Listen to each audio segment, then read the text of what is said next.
They had this helicopter swing. And bear in mind, we're in full costume and makeup, very like haunting outfits.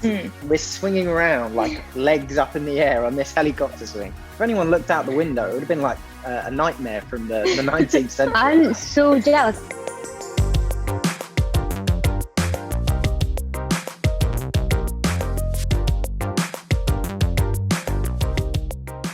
JoJo.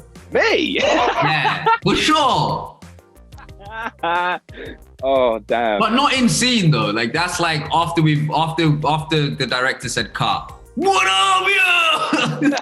JoJo, because he just sometimes comes out with these lines which are definitely not written on the page, and like he'll say it, and even he'll make himself laugh, and then everyone's laughing. They're like, okay, let's go again. I do have a terrible habit of being like, as the camera's gone up, there's a huge steady cam there, like literally about like counting down, about to call action. I'll be there like, have I ever told you about the time I got my head stuck in a bar of the Eiffel Tower? And I'll launch it something, and action. Oh, right, okay. Right, what's going on here? Let's solve this crime. There's definitely a bit of that going on, yeah. But I'd say JoJo. JoJo, yeah I agree.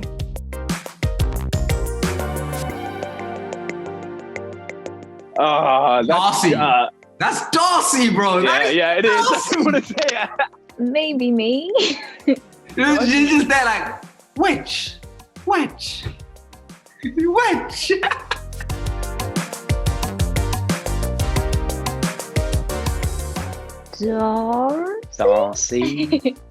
Maybe. Yeah. That one probably is me. I'll take that one. I'm going to call it myself. It took us a little while, but we got there with the memes, you know? It didn't take us a while, man. It was 2 weeks in with the woke Jafar. It was woke Jafar. Mckell. You know, at the point in my life where I was like, no, maybe memes are cringe. Maybe they're not for me. Then I realised that they're for everyone. JoJo finds some really crazy, weird memes. I genuinely don't. I rap. can't explain to you. He just loves rats. He's a little rat boy. I'm just there posting posting memes in the background. Just rap memes. Rap memes in the background. Without any context or anything like that. Yeah. Just send a photo of a rat.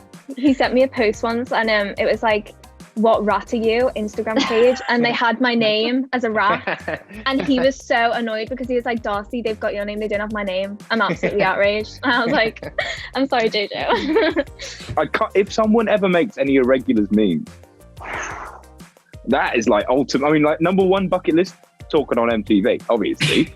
Number two bucket list, Irregulars memes.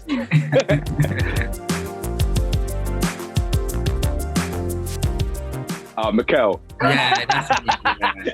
Absolutely. I'm like the skinniest fat guy you'll ever meet. Like for real. Like I can eat so much and I just don't grow. I don't know how it happens. Mckell. He loves the tea table. Sometimes we'd be filming and he'd be like, yeah, I'm just going down the fish and chip shop. Just going to go grab some Yeah. So he takes himself off. We're on set. Where are we going to find the fish and chip shop? I remember once they said we were turning and he was literally at the tea table and everyone was like, where's Mckell? Where's Mckell is a very common line from when we had time on set.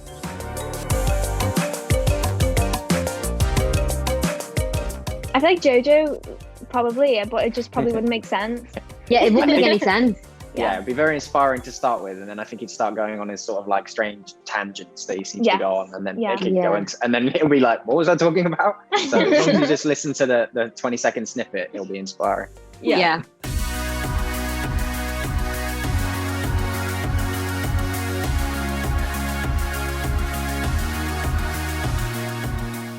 My thoughts were, God, they're gonna need some serious cash to do this.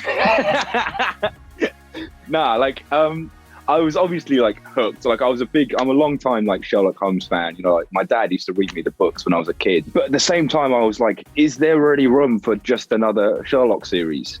And the answer to that, I think, is no. Which is why I think what we bring to it is something totally fresh and totally new. And you're sort of seeing the world of Sherlock Holmes told through from totally different eyes, you know, from a totally different perspective. So I read the script and was pretty obsessed pretty quickly. And then obviously I met Mckell, for instance, and Johnny Allen, our director. And I was like, yeah, right, this feels really great. Yeah, and just to add on to what JoJo said, really, our version of Sherlock is a lot different, and obviously The Irregulars is loosely based off the novels with the Baker Street kids and stuff. So yeah, I think when I first read the script, I was super excited to get in and audition. I went in and we read a couple of times with JoJo and Johnny, our director, and I think there was a real sense of creating a universe, creating something fresh, something new. And yeah, that just really excited me, and I was definitely up for the challenge. And I think even until the read through, we only had the first episode. So I think I must have read it over about like 20 something times maybe. But I think it was just because it's so fast paced. There's so much going on all the time. It really keeps you hooked in.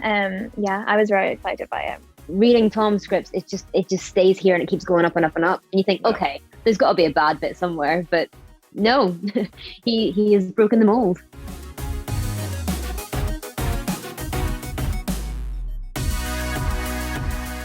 I think what makes the characters very relatable is that all of us have like a super high level of emotional maturity, I think, which means that you can sort of see yourself in their shoes, I think.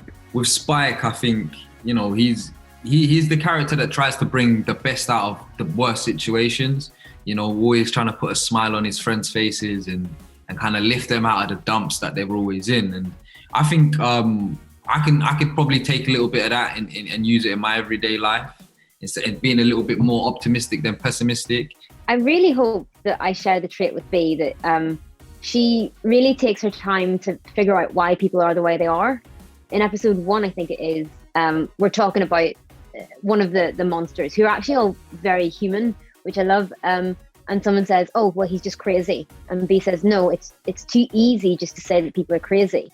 There's got to be something else. Something has made him this way. And I love that kind of empathy she has for people, and that awareness and drive to really understand people. So I hope that I share that with her. And it's something that has kind of been on my mind a lot more.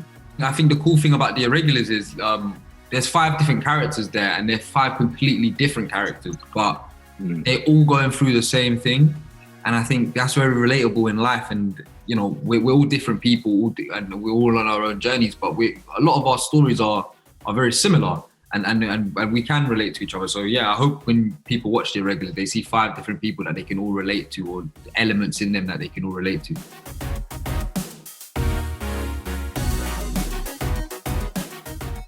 We were filming in like an abandoned building in Manchester, and next to it there was this like kids playground. And we were like, oh, that's like a cool playground. And Darci and I were like, should we just go into the playground, just like play around and like this stuff? And they had this helicopter swing. And bear in mind, we're in full costume and makeup, very like haunting outfits.